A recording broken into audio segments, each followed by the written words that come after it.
Hi,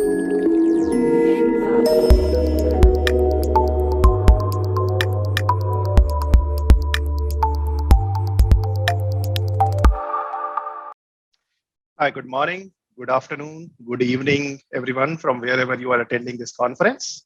My name is Anay Pathak. I am an advisory consultant with Dell Technologies, working on data management, and my primary role within the entire data management is to cover data protection, business continuity, and cyber resiliency, which is a new required solution for all our customers as of today, considering the number of attacks which are happening. So we'll talk about data management in a multi-cloud world in this session. And the focus from the entire data management approach would be around protection, business continuity, which is DR, creating a cyber resilient environment. And we will also talk about some of the key trends on where we see that data would be generated in near future, right? We all know in a traditional IT infrastructure, it was data center on premise where the IT was running. But now there's a lot of change on where the data would be generated going forward. And we'll learn about some of the trends on where the data would be generated and how some of the renowned research organizations have done their analysis around data generation in near future. As I said, the agenda would primarily cover the trends around data generation, which is cloud trends for edge technology, cloud native. We'll talk about data management challenges followed by protection complexities.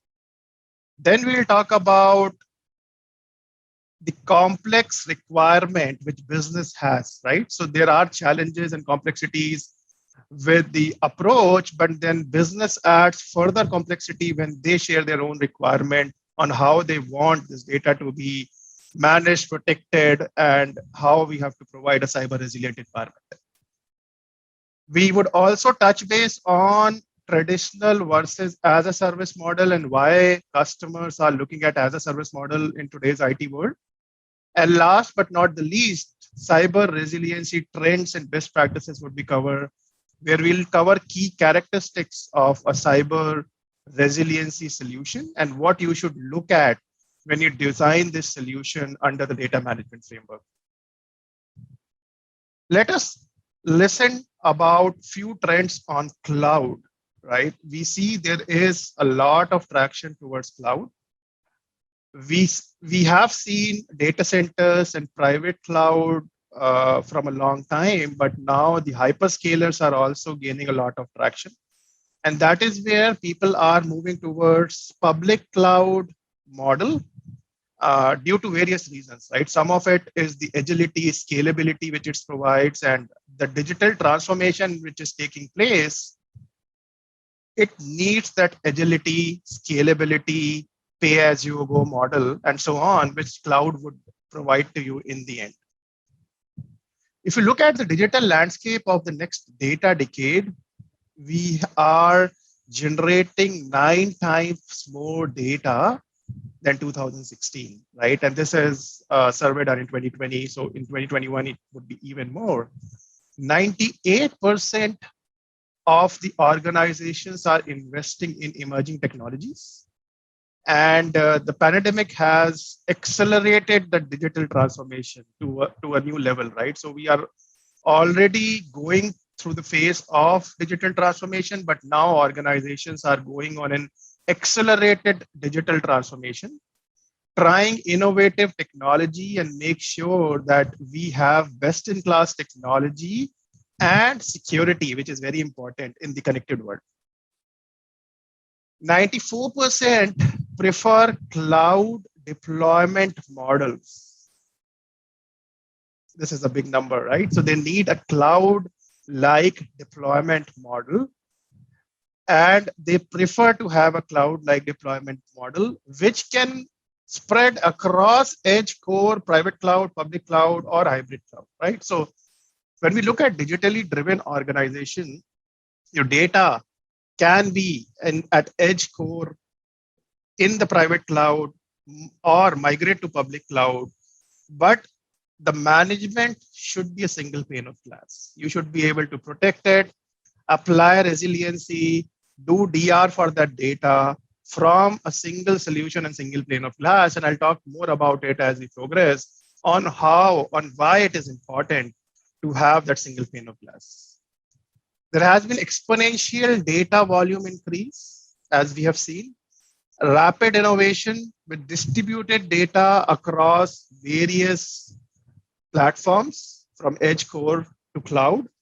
And then there are resource constraint in terms of managing that under a single pane of glass and making sure that we are able to provide an intelligent reporting, monitoring, metering, billing to the end customer while they consume this data in a multi-cloud world.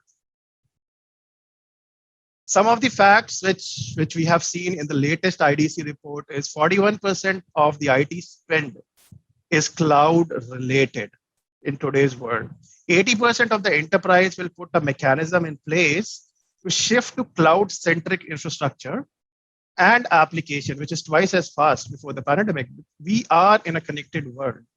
What we want is our employees, our customers, our partners should work in a remote environment, but should get access to all the applications and tools which they had access to when they go to office, which means a lot of traditional application has to move to a cloud-centric or a cloud-based infrastructure so that they are accessible remotely, and best of the security parameters are also applied, right? So it is not only about access.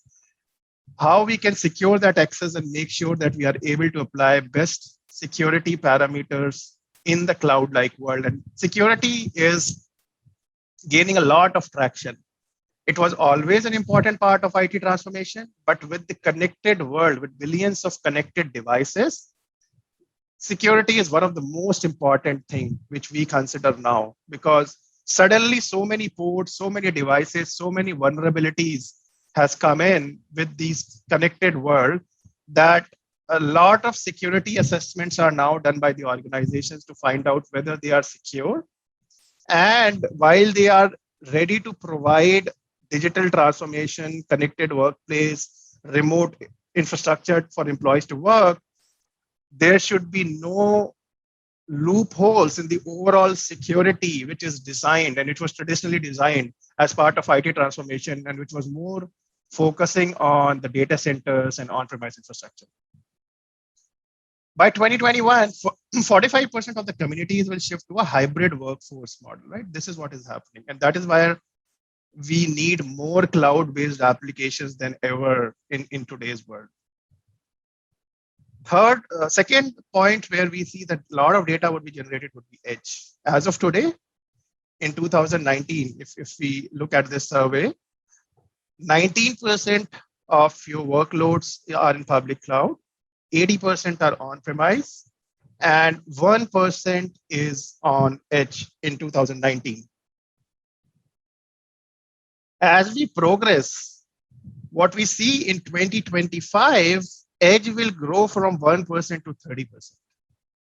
The on-premise will shrink and there would be significant growth in public cloud, but edge will gain a lot of traction because of the flexibility which edge provides and also the advantages which edge provides when it comes to a cloud-like model. Let's understand why we see a shift into an edge-based model. We started from on-premise, we moved toward public cloud, still moving towards public cloud, but still edge will play an important role in the overall transformation, considering its strategic importance. 73% of the C-level view that their investments would significantly go into edge technology, right?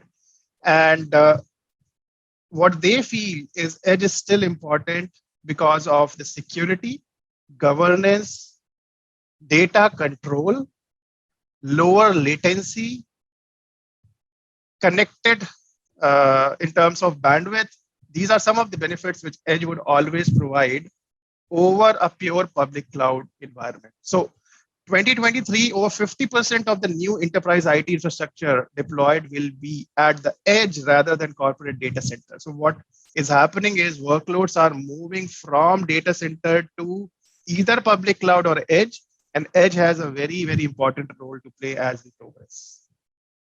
By 2024, 800% increase would happen in the app which are running at edge location, and organizations will spend over 16 billion on IoT edge infrastructure in that time. Because if we have to do real-time machine learning, if we have to do AI ML, consider an example of connected cars, the processing has to be fast and decision making has to be fast, and that's where processing at edge would be much, much faster than doing all this process in a public cloud environment. What are the motivations for edge services? If we look at the motivations, we have the technology motivations and we have the business motivations. Technology motivations, as I summarized, is around bandwidth. So if you have a bandwidth intensive application, which needs a low latency and resiliency in the operation, and you also need the scalability of services technology wise, probably you would look at edge more than cloud, primarily because of point 1 and 2, which is bandwidth intensive applications where you are more connected, more local, more near. And the second is the latency sensitive applications where you are looking for lower latency for better and faster performance of application. Now, what is the business motivation for edge services? The products and the services which are now getting launched, right? So they leverage a lot of real-time data, as we said. So we need faster processing power to give better performance, and that is where edge would play a key role. The innovation cycle is faster than ever, and we'll discuss about innovation in our next data medium, which is cloud native, where the agility and the microservice architecture is increasing. And this agility would continue to reside in the cloud-like model, can be an edge or a public cloud. But yes, we have to make sure that we are able to provide not only the innovation, but also the performance and the SLAs which customers are looking at. Most important business driver is security and compliance, which edge you are in better control of your data than going to a pure hyperscaler model where the entire infrastructure is shared.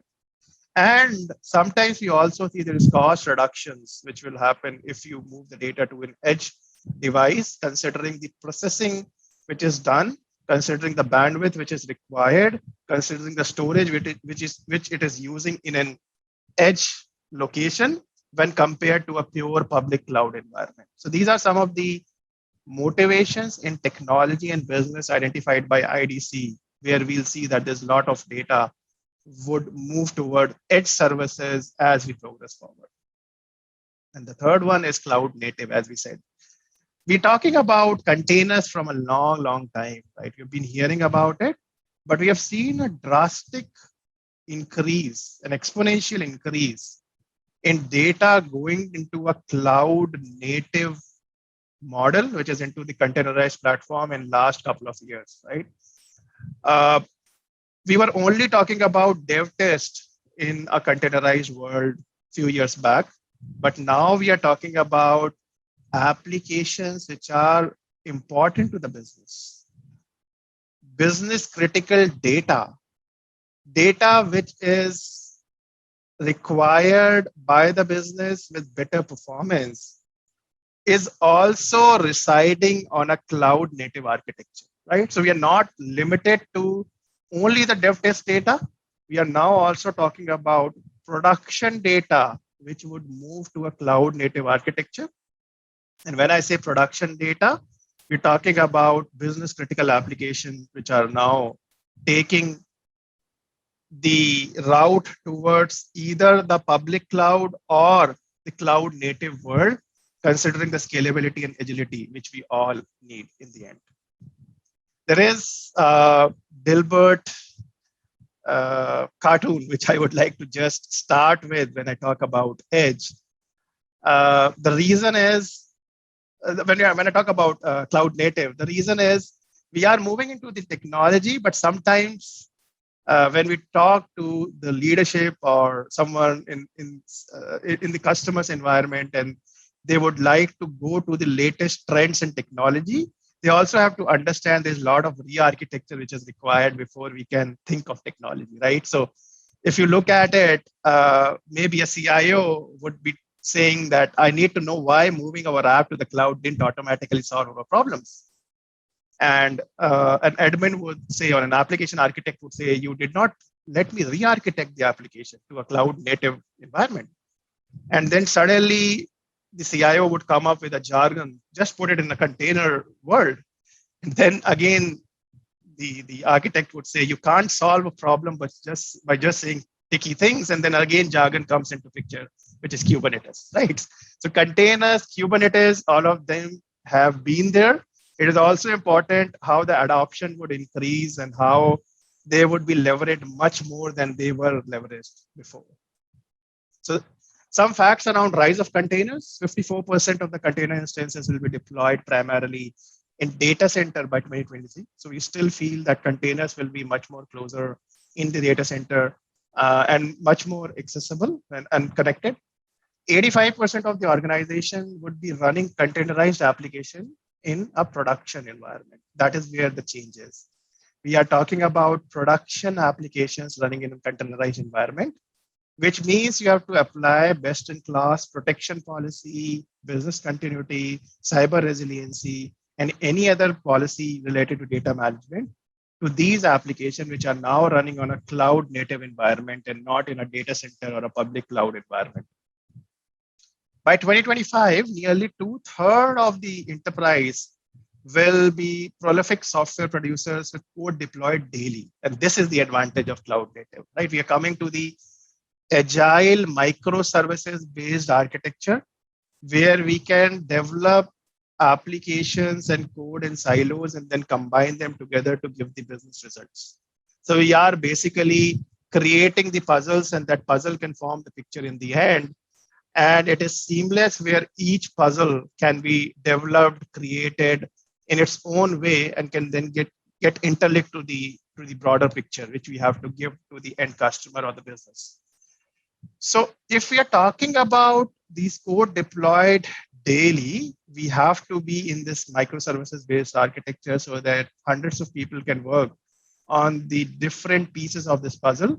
And in the end, or end of the day, we can combine this puzzle to show the real picture to the business.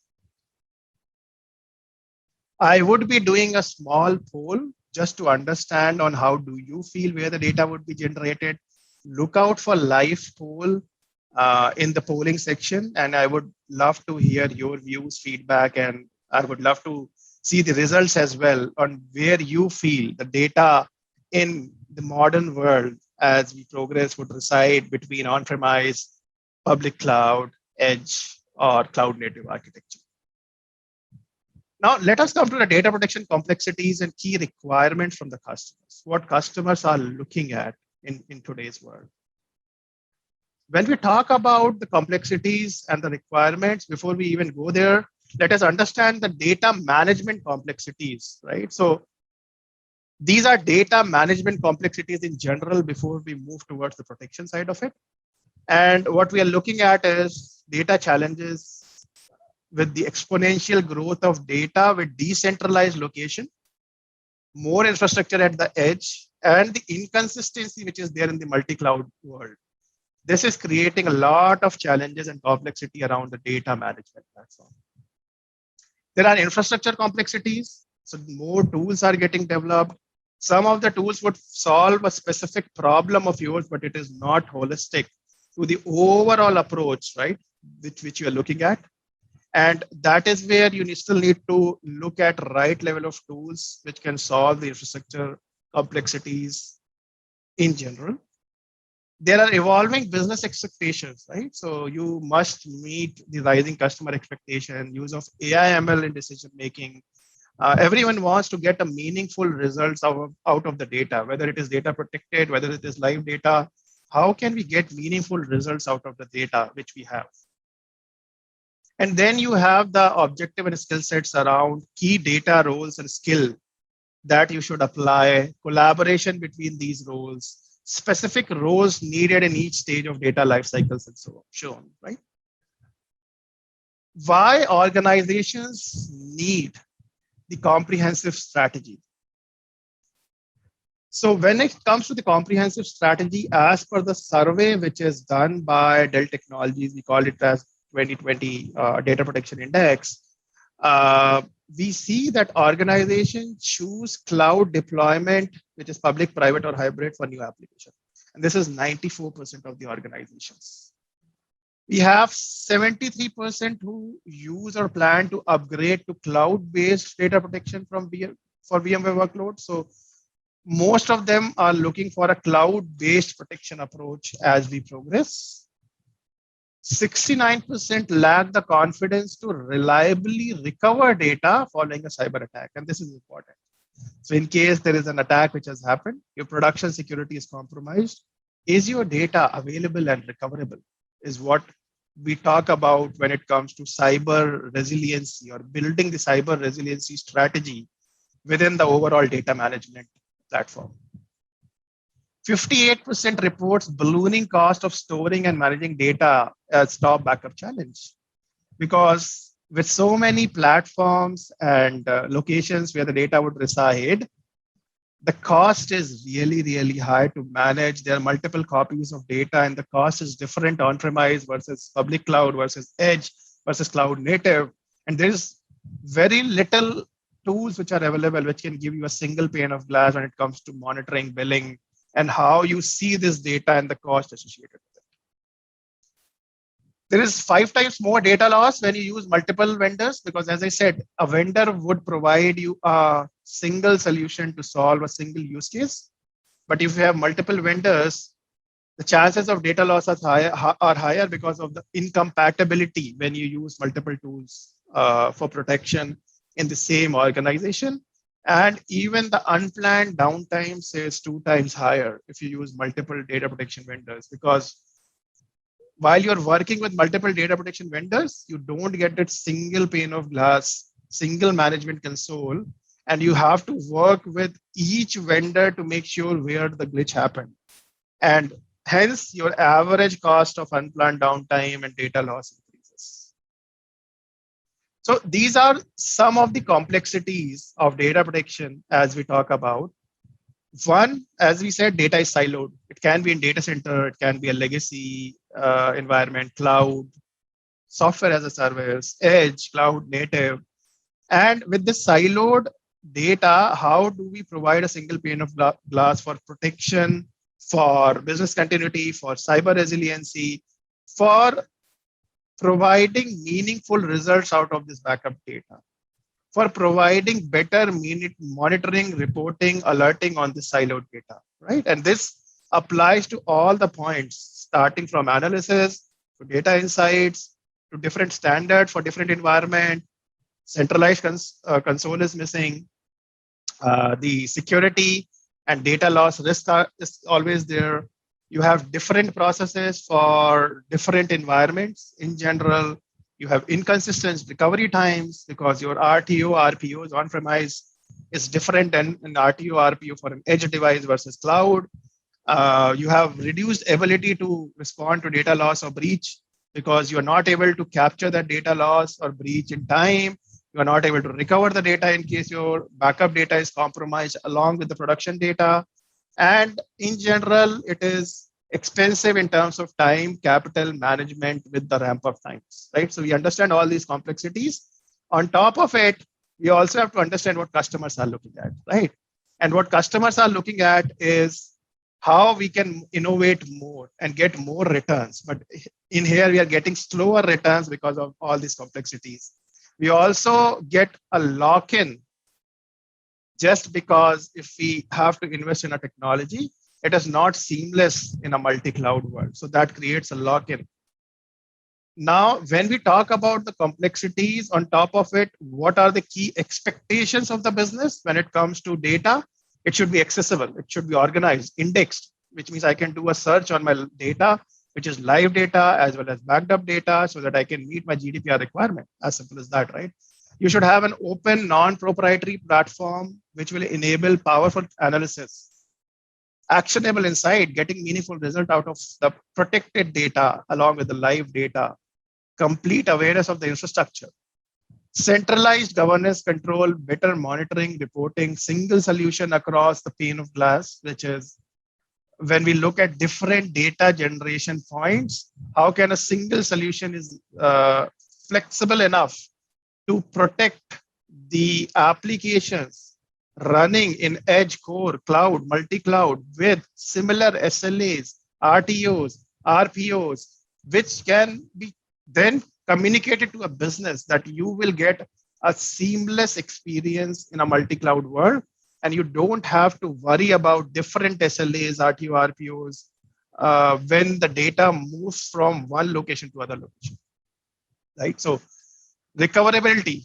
most important thing, right? Rapid recovery from data loss or disaster, quickly launch new services and platform, rapid prototyping, agile methodology, which we always talk about. We have to be agile enough to make sure that we are able to innovate faster, and we are able to make sure that the performance, the redundancy, the protection capabilities are also not compromised while we talk about agile way of innovation, right? And there should not be strategy lock-in, right? We should be able to deliver this strategic choice in the end across these platforms. This is important. What customers ask for is across hybrid cloud, public cloud, SaaS, private cloud, container, cloud native, multi-cloud. It should be a seamless experience with these parameters which has to be applied. So they are looking for continuous availability to replication of data, to snapshot, which is point in time copy, to backup, archival of data, long-term data, compliance data, and last but not the least, cyber resiliency, right? So these are the challenges which we see. These are some of the requirement which we see from the customer, and that is where we feel we would need a proven and a modern approach, right? So this the backup software should not only meet your requirement, which is proven, which we are already doing from a long time, from automation to protection efficiency to performance to scale, but also look at cloud native protection to SaaS based protection to business resiliency to autonomous protection, self-service capability, so that you can help customer provide that single pane of glass which customers are looking at. So I would love to hear again in a poll on where do you see the complexities resonate with you, and what are some of the key complexities when we talk about the data protection in general.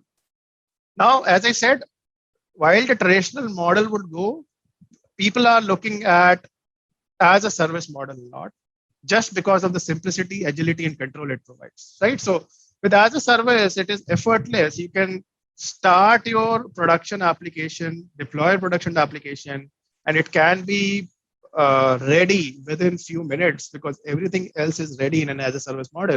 You just have to buy. You can just buy as a service model, and you don't have to configure, implement, or wait for anything to get delivered, right? So there's effortless self-service portal, which is outcome-based. You have the velocity, elasticity, and transparency. Still, you are able to control it in as a service model because you know where the data would go. So your security, you can define that. You can define your data placement with the vendor from which you're getting it as a service model, but you still get the advantage of simplicity and agility and security, which is a top concern when we go to a public cloud model or any other model, is also addressed when it is as a service model from any vendor. And Dell does a really great job in providing as a service model to their end customers. We'd love to hear, how do you feel as a service would grow in near future? And are you also resonating with our thoughts where we say that as a service is more in demand from end customers than a traditional on-premise capex-based approach? Last but not the least, cyber resiliency, right? So Let us first understand the trends on cyber resiliency. Every 39 seconds, a cyber attack happened. This was 2020. After the pandemic, 2021, it is every 19 seconds. There's the average cost of cybercrime is 13 million. 39% of the detected malwares are ransomware. We have close to $5.2 trillion of global risk over next 5 years. And most of these time, these attacks are financially motivated. Who is affected? Everyone. All industries from banking, utilities, software, automotive or insurance, and pharma. So much research is going on in pharma is affected with these cyber attacks, where people are trying to decrypt the production environment, backup environment, and asking for ransomware to give you the keys. And even if you get the keys, there's no guarantee that you'll get the data back. Sometimes we have seen it takes 6 weeks to 3 months to apply those keys and get the data back. Is your business good enough and can wait for 3 months for survival? The answer is no. I mean, none of the business can wait for 3 months for survival. 76% of the breaches are financially motivated. 59% believe that isolating would help, right? And that is where our key characteristics for cyber resiliency solution is also taken from, and we'll discuss about it. 60% of CISOs are actively involved in data recovery planning incident, because this is a CISO driven approach. You should initiate your CR strategy, right? Whether you will be able to recover the data or you have to pay ransom to someone who's asking for it. And CISO has to do this, and it is limited time with clock ticking in front of him, right? 93% CAGR in ransomware from 2010 to 2016, big number. And 92% organization cannot detect cyber attack quickly. So that's where intelligence is required. You should be able to detect cyber attacks faster. Not only isolate it, detect it, and then recover it. The availability of data matters. So when we come to the characteristics of cyber recovery solution, what we feel is what is important is recoverability and availability of data under the approach which we talk about in these characteristics, right? So there is always obviously the perimeter security, and we have the NIST framework which talks about all the pillars. This solution which we're talking is focused on recovery of data, or the recovery tab. Similarly, in a CIA triangle, we are more focused on availability of data, right? While the best in class security is applied, what if you're still compromised? What will happen? So you need to make sure your systems are isolated, right? Which is disconnected from the network. Make sure there is restricted access, and they are physically secured as well. When it is isolation, it is both physical and logical isolation, because we have seen attacks also happening from insider, which is insider contractor, organization, employee, someone who came into the organization and violating the policies and encrypting the data in the end, right? So that is where you need to make sure you create an isolated vault which is not connected to the network, and it is physically restricted as well. Immutability is second important thing after isolation, which is making sure that you are creating a storage which is immutable. You write onto it once, but then no changes can be made to it, both on software as well as the hardware level.